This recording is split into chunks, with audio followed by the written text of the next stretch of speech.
आज का स्वाध्याय शुरू करते हैं। उपासना समर्पण योग अध्याय 12 ऑडियो 38 आत्मा परमात्मा का मिलन संयोग।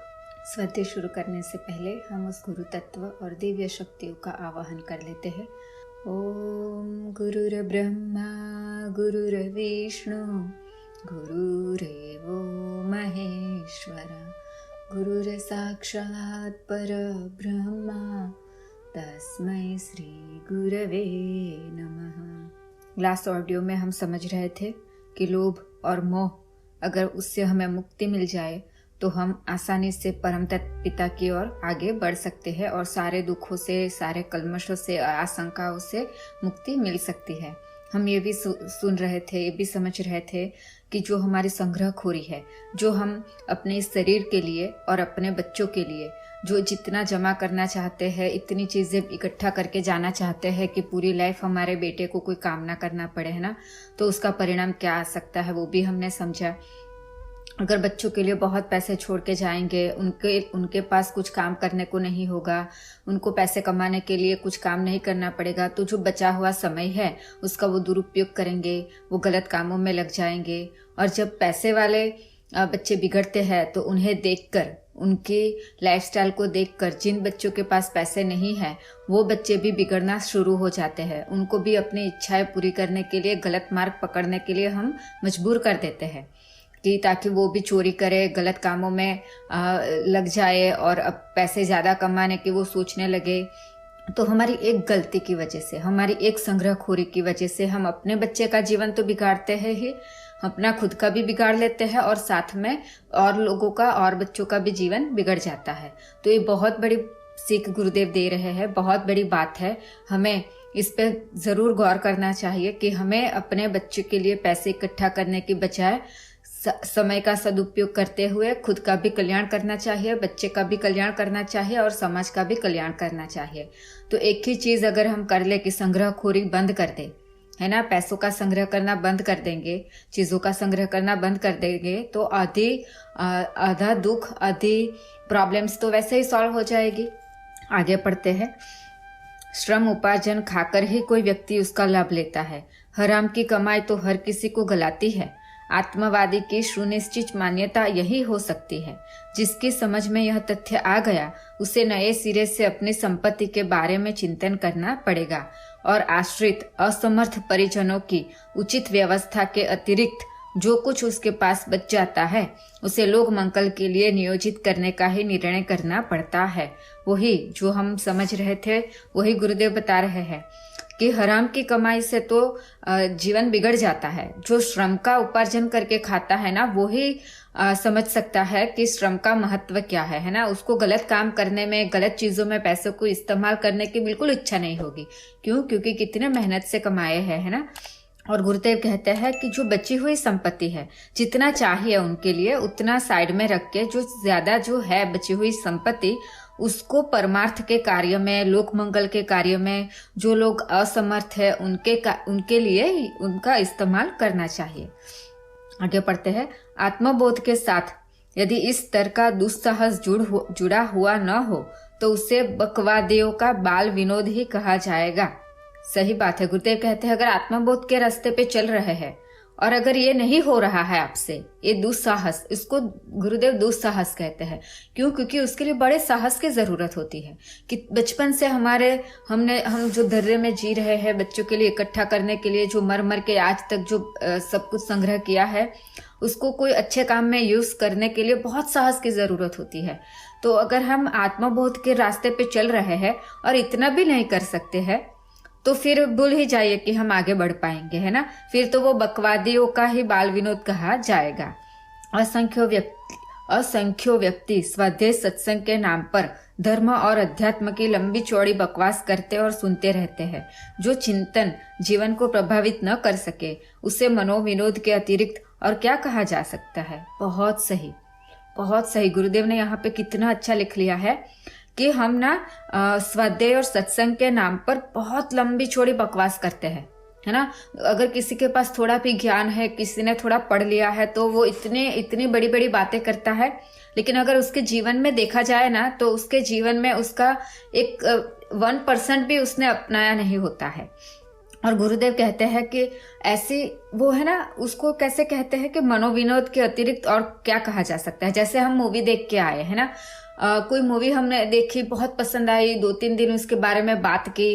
कुछ ही लोग ऐसे होंगे जो उसकी कलाकार की कॉपी करेंगे, उसके जैसे कपड़े पहनेंगे, उसके जैसे बाल कटवा लेंगे है ना, और उसके जैसे दिखने की कोशिश करेंगे। लेकिन उसने वो इम्प्लीमेंट किया तो क्या किया, जो बाहर का जो दिखावा है वो किया, अंदर की जो प्रतिभा है उसको तो वो कॉपी नहीं कर पाया। तो वैसे ही जो लोग स्वाध्याय और सत्संग करते हैं, बड़ी बड़ी कथा सुनाते हैं, सुनते हैं, तो वो एक मूवी जैसा बन जाता है। बस सुनो, एक कान से निकाल दो। 3 घंटे का जैसे हमने एंटरटेनमेंट कर लिया मूवी देखकर, सॉन्ग देखकर, वैसे ही हम स्वाध्याय और सत्संग को उसी परिप्रेक्ष्य में सुनने जाते हैं। बस 3 घंटे टाइम वेस्ट करके आ गए, एक कान से सुना, एक कान से निकाल दिया। इससे कोई फर्क पड़ा? लाइफ में कोई चेंज आया? नहीं आया। मूवी देखने के बाद भी इतना चेंज नहीं आता है। क्यों? क्योंकि हम जो हार्ड लगता है ना, जो अच्छी चीजें मूवी में भी दिखाते हैं, वो अपना पाना बहुत मुश्किल है, क्योंकि उसके लिए साहस चाहिए।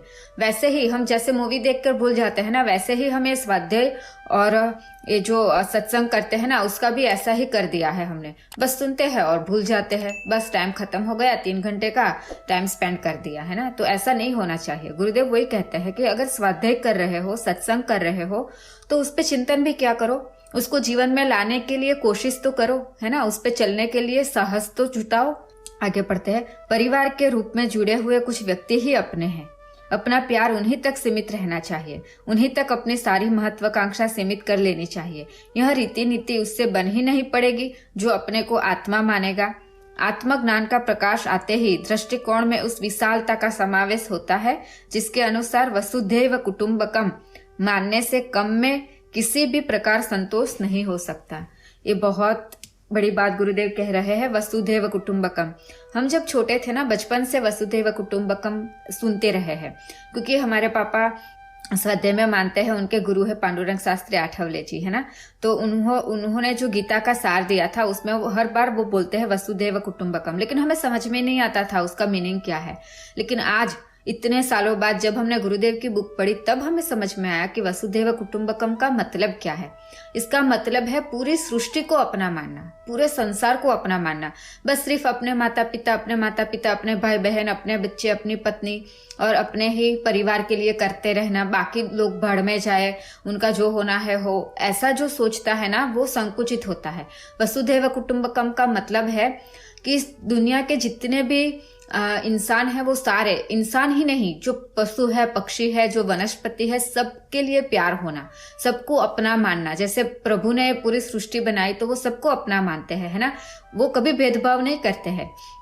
वैसे ही जब तक हमारा दिल इतना बड़ा नहीं हो जाता, हमें आत्मबोध नहीं हो सकता।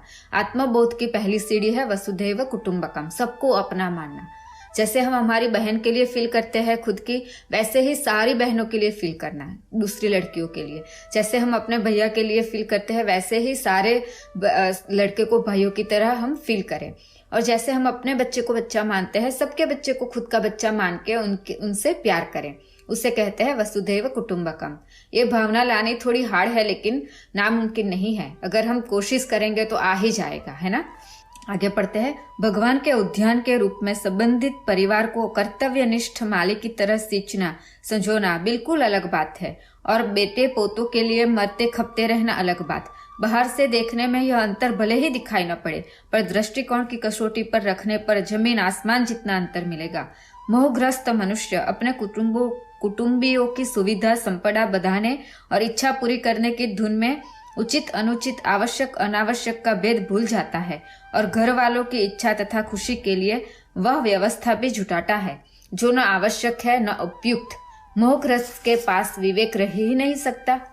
बहुत अच्छी बात, वही हम कर रहे हैं ना। अपने परिवार को सुखी देखने के लिए, खुश देखने के लिए, उनकी सारी इच्छाएं पूरी करने के लिए हम कभी भी नहीं सोचते सही कर रहे हैं या गलत कर रहे हैं। एक ही उदाहरण अभी मेरे दिमाग में आ रहा है। अगर हम देखें तो आज बच्चों की शादी के लिए, है ना, बच्चों की शादी के लिए, उनकी इच्छा पूर्ति के लिए माँ बाप कितने उचित अनुचित काम करते हैं, है ना। कि अगर देखें तो पूरी लाइफ छोटी छोटी इच्छाओं को मार देते हैं, है ना, छोटी छोटी इच्छाओं को मार के पैसा इकट्ठा करते हैं। लेकिन जैसे ही शादी का दिन आता है, वो घर बेचने के लिए या जमीन बेचने के लिए, घर को गिरवी रखने के लिए या किसी और से पैसे मांगने में भी नहीं हिचकिचाते हैं। लेकिन अगर यही काम अगर परमार्थ के लिए पैसा इकट्ठा करने के लिए बोले तो ना ही वो घर बेचेंगे, ना ही वो जमीन बेचेंगे, ना ही किसी से उधार मांगकर परमार्थ का काम करेंगे, है ना। लेकिन शादी के लिए सब कर लेंगे। तो गुरुदेव यही कह रहे हैं कि ना हमें पता ही नहीं चलता है कि हम अपने परिवार के लिए उचित और अनुचित कुछ भी करने को तैयार हो जाते हैं। तो ऐसा नहीं होना चाहिए, थोड़ा विवेक हमें यूज करना चाहिए। आज का स्वाध्याय यहीं पे समाप्त करते हैं। सभी